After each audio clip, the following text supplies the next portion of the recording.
Ibu, bapak, saudari, saudara, rekan-rekan muda, dan adik-adik sekalian dimanapun kalian berada, bertemu kembali dengan saya Romo Tino SSCC di dalam catatan pesiarah. Berbahagialah setiap orang yang berpegang pada hukum kebenaran, yakni hukum yang berasal dari Tuhan, menyelamatkan dan tidak mengorbankan sesama, yang melakukan kebenaran dan keadilan di setiap langkah persiaran hidupnya. Sebelum kita mendengarkan permenungan dari catatan pesiarah, marilah kita membuat tanda kemenangan Kristus. Dalam nama Bapa dan Putera dan Roh Kudus. Amin. Allah Bapa yang Maha Setia, Engkau mendidik kami melalui sabdamu. Semoga sabdamu itu menjadi penuntun langkah kami untuk melaksanakan kehendak-Mu. Demi Kristus Tuhan dan pengantara kami. Amin. Ibu, bapak, saudari, saudara, rekan-rekan muda, dan adik-adik sekalian yang terkasih di dalam Yesus Kristus, setiap orang, Anda, saya, serta kita semua selalu memiliki kecenderungan untuk memikirkan apa yang menguntungkan bagi diri kita. Berbicara mengenai penghormatan akan martabat sesama, mestinya apa yang disampaikan di dalam kitab Amos pada hari ini dapat menjadi pembelajaran dan refleksi bagi Anda dan saya serta kita semua. Apakah kita senantiasa berpegang pada ajaran Tuhan dan senantiasa menjunjung tinggi kebenaran dan mengendahulukan apa yang menjadi rencana Tuhan di dalam persiaran hidup kita. Tentu di dalam berdagang kita boleh mencari untung, tetapi untung yang wajar dan bukan mencekik seseorang. Tentu di dalam setiap usaha dan apapun yang kita lakukan, kita mengutamakan apa yang menguntungkan bagi diri kita, tetapi dengan cara yang benar, adil, dan tidak mengorbankan sesama kita. Di dalam perjalanan persiaran kehidupan kita, seringkali faktanya yang terjadi adalah yang sebaliknya. Bahkan seringkali kita lebih memikirkan bila perlu tidak ada sesuatu pun yang keluar dari diri kita, meskipun hal itu melanggar norma-norma yang berlaku, bahkan akhirnya membuat diri kita tidak mampu lagi menghormati martabat sesama kita yang juga adalah pribadi yang luhur, manusia yang mulia di hadapan Allah. Tetapi seringkali karena kita lebih mendahulukan apa yang menjadi ambisi kita, apa yang menurut kita baik, seringkali kita menabrak dan menerobos aturan-aturan yang sebetulnya tidak diperkenankan untuk kita langgar, tetapi kita melanggarnya dengan alasan demi menyambung hidup.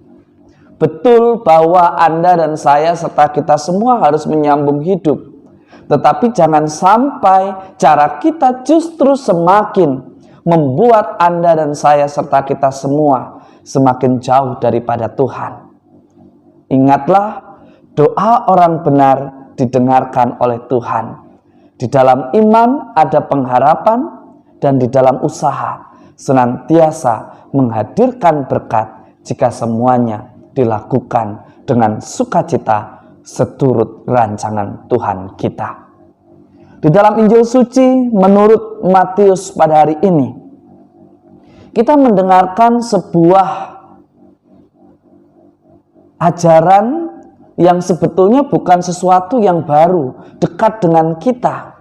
Tetapi seringkali mungkin beberapa dari Anda, saya, atau kita semua memposisikan sebagai orang-orang yang menunggu. Ketika seseorang berbuat dan melakukan sesuatu yang baik, kita menunggu untuk menyalahkan. kita menunggu untuk mengkritik, kita menunggu untuk memberikan usulan-usulan yang ada di dalam ide kita. Tetapi ketika Tuhan datang berkata kepada Anda dan saya serta kita semua, mari ikutlah aku, seringkali kita mulai beralasan, mohon maaf, saya masih muda, mohon maaf, ada begitu banyak rekan-rekan muda, saya sudah tua. Jika semua orang jawabannya seperti itu, siapakah yang akan menjawab panggilan Tuhan? Begitu banyak orang mengeluarkan ide-ide yang begitu hebat. Tetapi ketika saat ini Tuhan memanggil Anda, misalnya untuk menjadi ketua lingkungan, menjadi pengurus di gereja, menjadi pengurus di dalam masyarakat sebagai RT dan RW, atau sebagai tokoh yang dituakan, apakah kita mau bersaksi? Ataukah kita justru seperti orang-orang Farisi yang hanya menunggu, dan ketika ada orang lain berbuat sesuatu yang lebih baik dari apa yang kita pikirkan, kita lantas mencari kesalahan orang itu, dan bahkan kritikan kita sampaikan untuk mencari keuntungan kita sendiri. Bahkan seringkali kita menghalalkan segala cara untuk mengkritisi perbuatan baik demi menyambung hidup kita.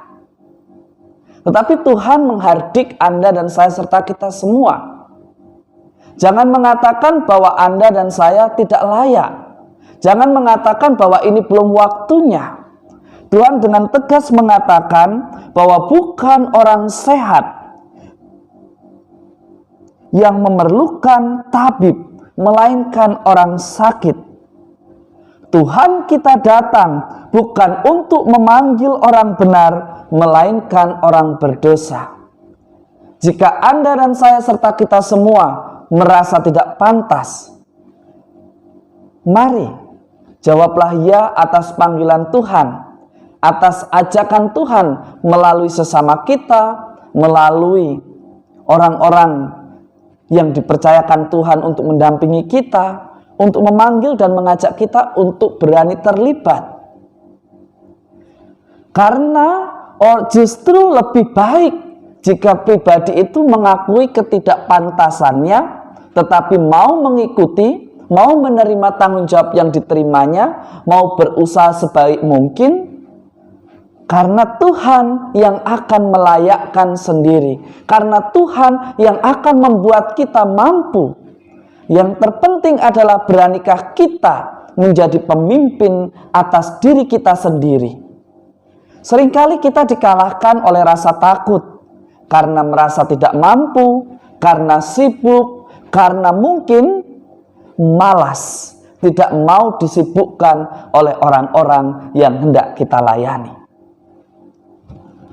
Peristiwa Yesus memanggil seorang pemungut cukai mau mengajarkan kepada Anda, saya serta kita semua, di hadapan Tuhan tidak ada yang layak, karena Tuhanlah yang melayakkan. Jika dalam logika kita, pikiran kita, memang kita tidak pantas, kita tidak layak. Tetapi yang dibutuhkan oleh Tuhan adalah kemauan untuk dijadikan layak, kemauan untuk berproses, kemauan untuk bersaksi, kemauan untuk dibentuk menjadi pribadi yang berintegritas, yang beriman, dan senantiasa tulus di dalam setiap pelayanan. Semoga berkat Tuhan senantiasa melindungi dan memberkati kita semua, Bapa dan Putera dan Roh Kudus. Amin. Belas kasih Allah telah menggerakkan Matius sang pemungut cukai mengalami perjumpaan yang begitu mendamaikan, hingga akhirnya ia pun berbalik mengakui ketidaklayakannya dan mau mengikut Kristus dengan menjadi muridnya, dan Tuhan melayakkan itu. Maukah Anda dan saya serta kita semua senantiasa menjawab ya atas panggilan Tuhan? Yang penting kita mau untuk dibentuk dan setia berproses mengikuti apa yang benar di hadapan Tuhan. Percayalah, Dan jika Anda mau, Tuhan akan menjadikan usaha kita semua menjadi berkat. Dan jika berat dan terasa begitu banyak tantangan, bawalah semuanya itu, persembahkanlah kepada Tuhan di dalam doa. Dan di dalam iman yang penuh ada harapan bahwa semuanya akan baik-baik saja. Selamat beraktivitas, Tuhan memberkati. Amin.